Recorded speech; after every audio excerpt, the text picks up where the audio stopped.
வணக்கம். ஒரு ஊர்ல ஒரு விசித்திரமான ரூல் இருக்குன்னு சொன்னா நம்புவீங்களா? அதாவது, அங்க நீங்க தங்க நகை போட்டா ரூபாய் 50,000 ஃபைன் கட்டணுமாம். இது ஏதோ சினிமா கதை இல்லைங்க. இது ஒரு நிஜமான கிராமத்தோட புரட்சிகரமான முடிவு.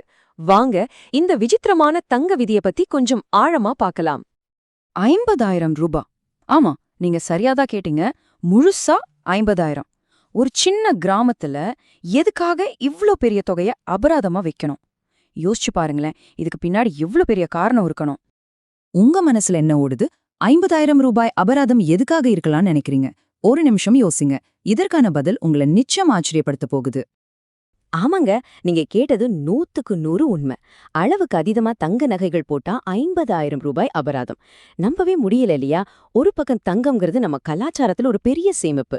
ஆனா இன்னொரு பக்கம் அதே தங்கத்தை அணிஞ்சா ஃபைன். இதுதான் இந்த கதையோட சுவாரஸ்யமான முரண்பாடே. சரி, இந்த ஆச்சரியமான விதி எங்கிருந்து வந்தது? இதன் பின்னாணியில யார் இருக்காங்க?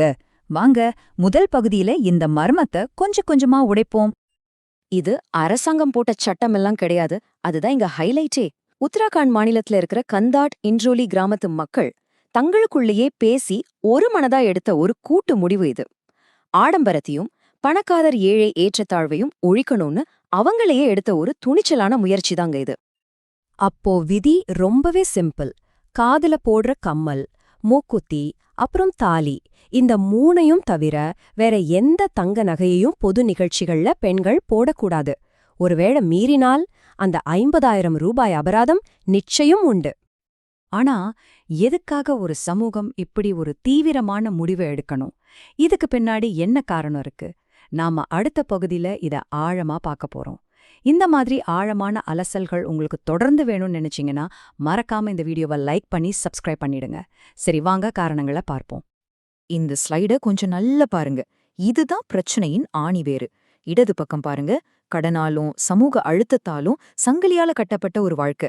தங்கு விலை ராக்கெட் மாதிரி ஏறுறது, மத்தவங்களோட ஒப்பிட்டு வர்ற மன உளைச்சல், இதுதான் அவங்க நிலைமை. ஆனா இப்போ வலது பக்கம் பாருங்க. அந்த சங்கிலிகளை உடைச்சுக்கிட்டு சமத்துவத்தோட நிக்கிறாங்க. இந்த கிராம மக்கள் கண்டுபிடிச்ச தீர்வு வெறும் ஒரு விதி இல்ல, அது ஒரு விடுதலை. இந்த முடிவு எப்படி சாத்தியமாச்சு? இது யாரோ ஒருத்தர் மக்கள் மேல திணிச்ச விதியா? இல்லவே இல்ல. இது ஒரு சமுதாயத்தோட கூட்டு மனசாட்சியோட வெளிப்பாடு. வாங்க, இந்த ஒற்றுமையின் சக்திய பத்தி இன்னும் கொஞ்சம் விரிவா பார்க்கலாம். அங்கிருக்கிற கிராமத் தலைவர்களோட நோக்கத்தை இந்த ஒரு வரி ரொம்ப தெளிவா சொல்லுது. ஆடம்பர கலாச்சாரத்திற்கு முற்றுப்புள்ளி வைத்து சமூகத்தில் சமத்துவத்தை கொண்டு வருவதே இந்த நடவடிக்கை. இது வெறும் நகைக்கான கட்டுப்பாடு இல்லைங்க, சமத்துவத்தை நோக்கிய ஒரு பயணம். இங்கதான் நாம உண்மையிலேயே ஆச்சரியப்படணும். இந்த முடிவுக்கு கிராமத்துல ஒரு சின்ன எதிர்ப்பு கூட வரலையாம். எல்லோரும் ஒரு மனதா இதை வரவேற்றிருக்காங்க. யோசிச்சு பாருங்க, இன்றைய காலத்துல இப்படி ஒரு ஒற்றுமையை எங்க பார்க்க முடியும்? இதுவே அந்த பிரச்சனையின் தீவிரத்தை நமக்கு நல்லா உணர்த்துது. சரி, இந்த விதி நடைமுறைக்கு வந்த பிறகு என்ன ஆச்சு? மக்கள் இதை எப்படி பார்க்கறாங்க? இந்த கிராமத்தோட அடுத்த திட்டம் என்னவாயிருக்கும்? வாங்க பார்க்கலாம். கிராம மக்களுக்குள்ள இந்த முடிவுக்கு அமோகமான வரவேற்பு. ஆனா இந்த விஷயம் கிராமத்தை விட்டு வெளியில போனதும் சோஷியல் மீடியால ஒரு பெரிய புயலையே கிளப்பியிருக்கு. ஒரு பக்கம் ஆதரவு, மறுபக்கம் தனிநபர் சுதந்திரம் பத்தின கேள்விகள்னு விவாதங்கள் அனல் பறக்குது. இந்த கதை வெறும் தங்கத்தோட முடிகிற விஷயம் இல்ல. இந்த வெற்றியால ஊக்கம் பெற்ற கிராம மக்கள் இப்ப இதே மாதிரி மதுவுக்கும் தடை விதிக்கணும்னு குரல் கொடுக்க ஆரம்பிச்சிருக்காங்க. இது ஒரு பெரிய சமூக சீர்திருத்த இயக்கத்தோட ஆரம்பமா இருக்குமோன்னு தோணுது. சரி, நாம இந்த கதையோட முக்கியமான கட்டத்துக்கு வந்துட்டோம். இதை நம்ம மனசுல ஒரு பெரிய கேள்வியை விட்டுட்டு போகுது. இந்த கிராமத்தோட முடிவு நமக்கு என்ன பாடத்தை சொல்லிக் கொடுக்குது? இப்போ கேள்வி இதுதான். சமூகத்தோட நன்மைக்காக தனிநபர் சுதந்திரத்தை கட்டுப்படுத்துவது சரியா? ஒரு பக்கம் எனக்கு பிடிச்சதை நான் போடுவேன் அப்படிங்கிற தனிப்பட்ட உரிமை, மறுபக்கம் எல்லோரும் சமம் அப்படிங்கிற சமூக பொறுப்பு. இதுல எதுக்கு நாம முன்னுரிமை கொடுக்கணும்? இந்த கிராமத்தோட முடிவு ஒரு புரட்சியா இல்ல அத்துமீறலா? நீங்க என்ன நினைக்கிறீங்க?